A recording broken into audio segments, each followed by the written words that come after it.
So I just started kicking tires, and I managed to get stuff. She discovered a secret. Allegations of sexual harassment by Clarence Thomas. And pretty soon I had Anita Hill's name, and I called her up. Anita Hill had worked with Thomas at the... So, Anita Tottenberg somehow actually got to know what was actually ailing the reputation of Justice Clarence Thomas. Joe Biden all of a sudden brought up this issue for the first time. There was indeed a certain type of suggestion that Clarence Thomas had a real issue with his character because of his impropriety and improper behavior. His conduct became an issue to change the atmosphere in the room. So Nina Tottenberg somehow unraveled the hidden truth to find out certain sexual allegations made by this lady named Anita Hill. She was a former worker, part of then federal judge Clarence Thomas. She was part of the Equal Employment Commission. She was actually part of the actual committee devoted to equal employment for women. According to Hill's affidavit, Thomas talked about pornographic materials depicting individuals with large penises or breasts involved in various sex acts. Mm-hmm. So, according to Anita Hill, there had been a certain type of illustration related with the people who actually have enlarged the penis. That means balls and breasts. There are multiple people who actually had a characteristic features from their bodies. They actually had a big boobs, or they had a big balls, like sexual genitals and sexual organs. These are really actually illustrated with the greater emphasis. That means Clarence Thomas at that time was under a suspicion of possessing and enjoying the pornographic materials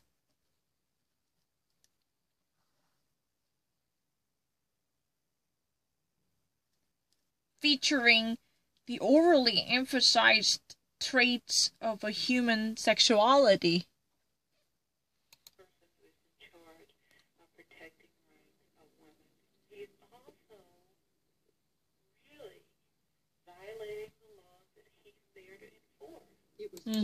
And following from the accusation, Anita Hill thought Clarence Thomas was really violating the law he wanted to enforce. He was really a hypocrite, that means.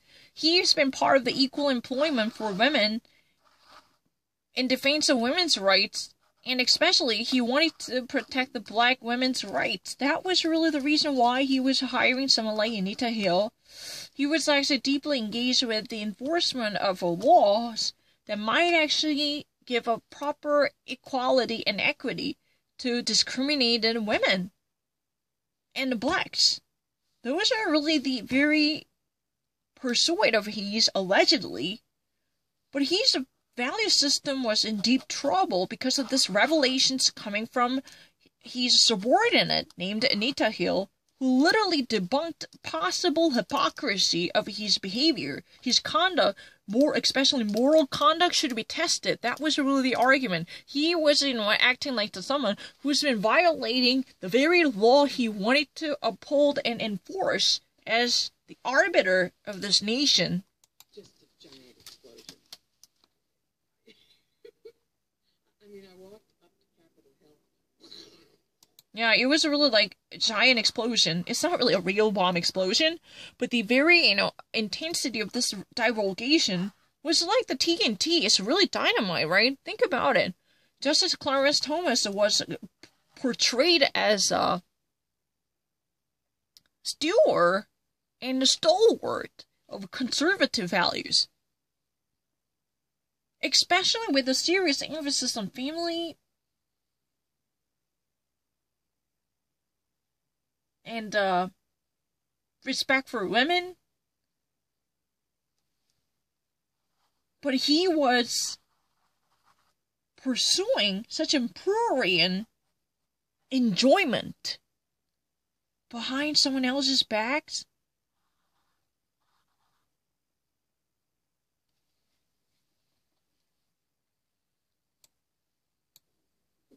It was like a mushroom cloud.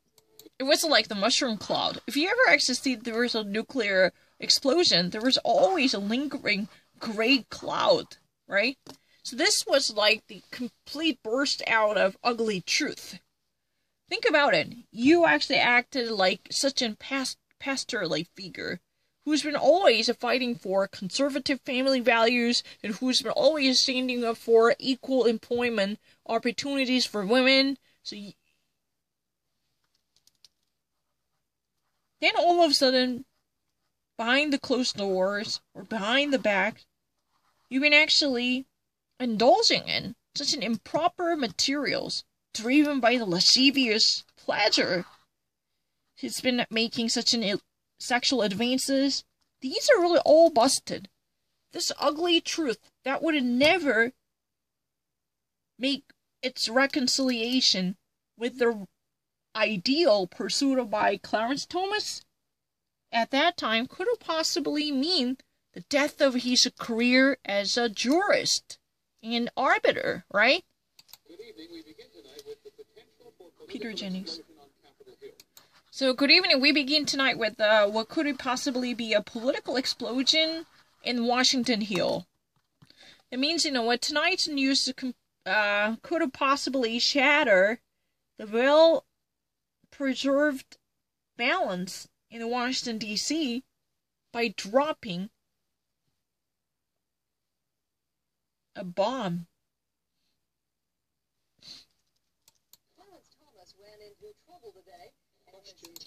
Clarence Thomas ran into a trouble today. This is really probably the mildest form of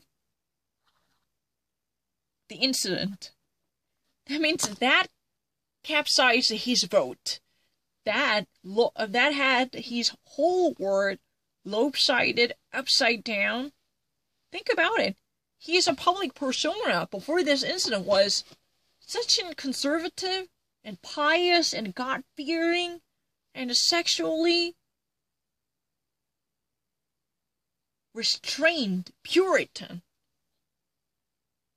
with a devout faith and racial equality and equal employment across the gender lines. But the thing is, this new revelations and disclosures completely obliterated what he had done so far. Because this subordinate had a very intimate understanding of the way he acted throughout the years.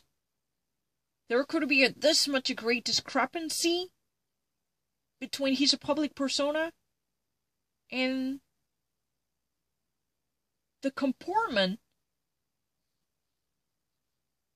carried out by him in reality.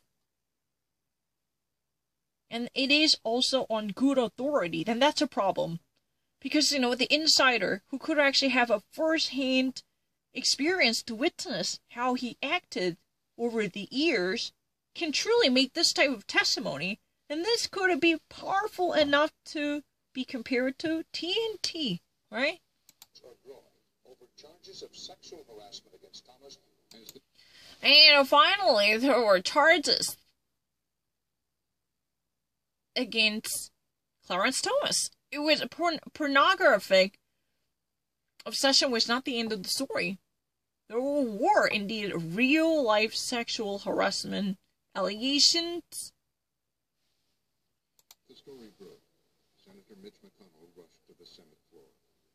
So when this type of a news eventually broke out, Senator Mitch McConnell rushed to the Senate floor. That means he literally quickened his step to convene his Republican colleagues on the Senate floor. And eventually it just moved, this pornographic obsession, fueled by his lascivious, lustful desire, evolved into real-life sexual allegations by Anita Hill. She later somehow testified she was mishandled by him, and that this behavior would be nothing short of sexual harassment. You're gonna hear that, but I haven't watched it either. As soon as the president announced his choice, the special interest groups lined up their firing squad and vowed to pork him and to kill him politically. Mm-hmm. So you know what? This was really like this. The firing squad that killed in a Bork.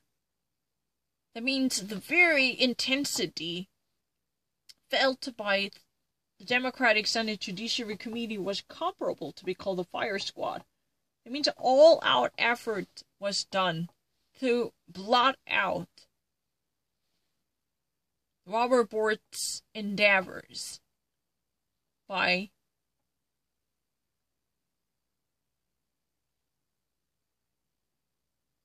vitiating his reputation,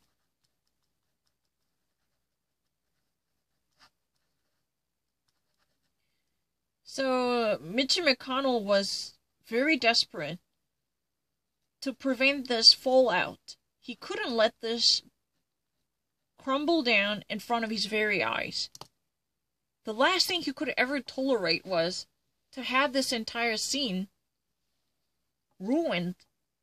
He couldn't let this parade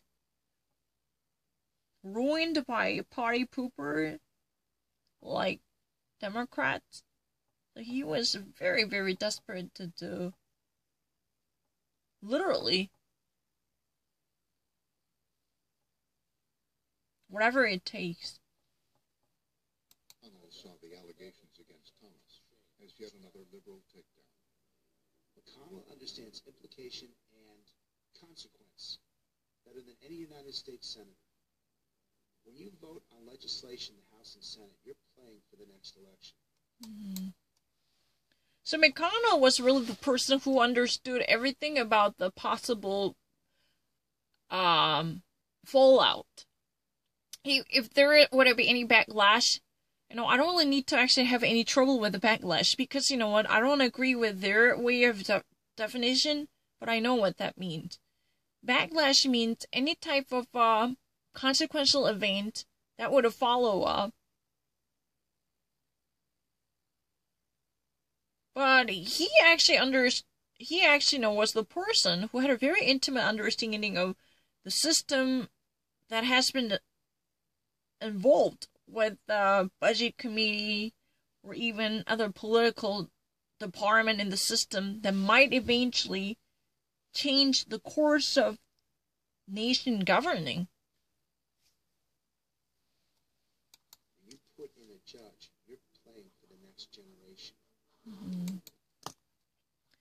So he was really the person who's been aware of the impact coming from the judge nomination. If you ever actually place one judge from your party in the U.S. Supreme Court, the rest of legislative works by the Republican government would likely to be accepted.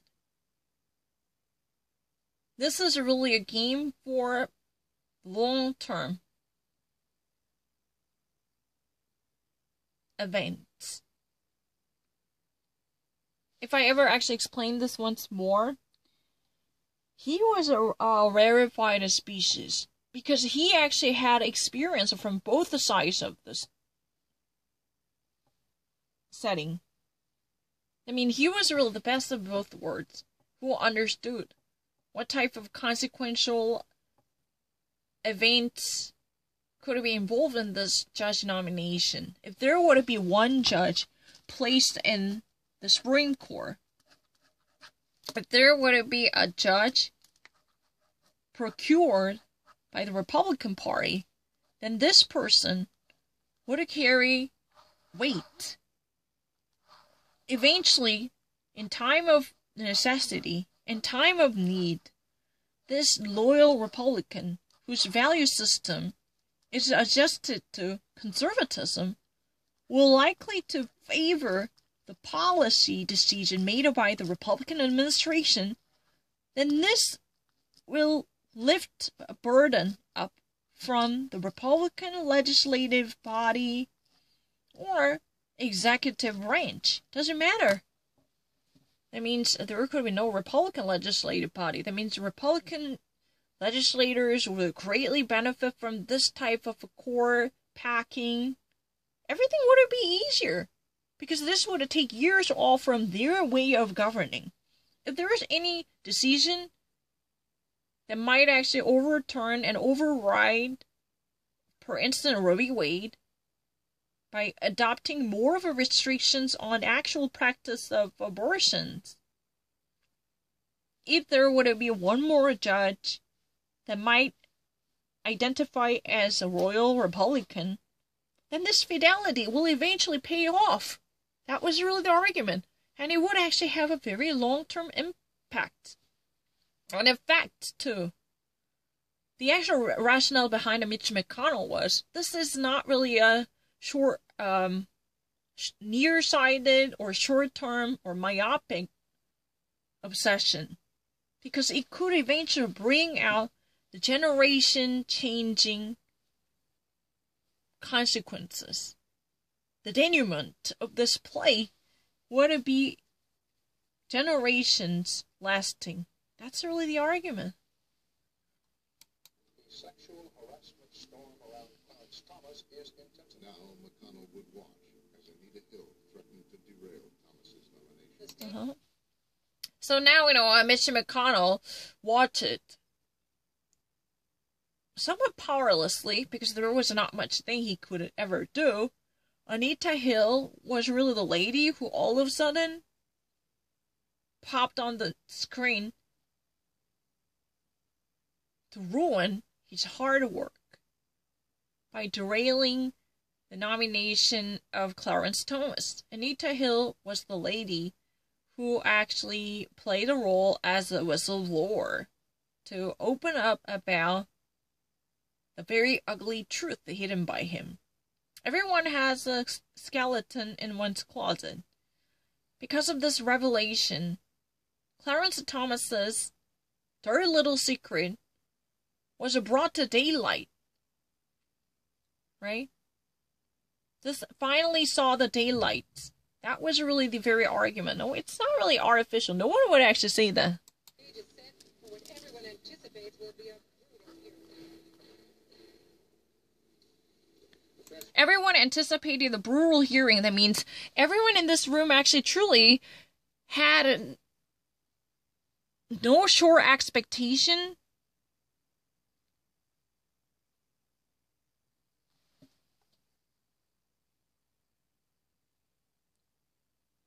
because they were so ready for a hefty exchange of blows. That was really the argument. I could actually feel this. That's really the reason I can actually predict what would have come. Let me actually be more articulate. Republican Senator Mitch McConnell, he actually, was very much powerless when he first encountered Anita Hill. Shortly after the initial coverage of Anita Hill's scandal by Nina Tottenberg, the entire nation was in a political maelstrom, because this was so powerful enough to captivate the rest of people's attention. People were rolling their eyes, and they even actually waiting what would happen with a bated breath, because they couldn't actually make up their mind. Their minds. Everything was just so unexpected. So many people watched this with their jaws dropping.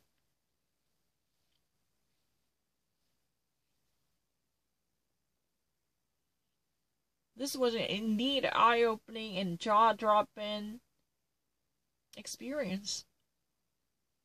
Because many people were very surprised to hear this type of ugly truth.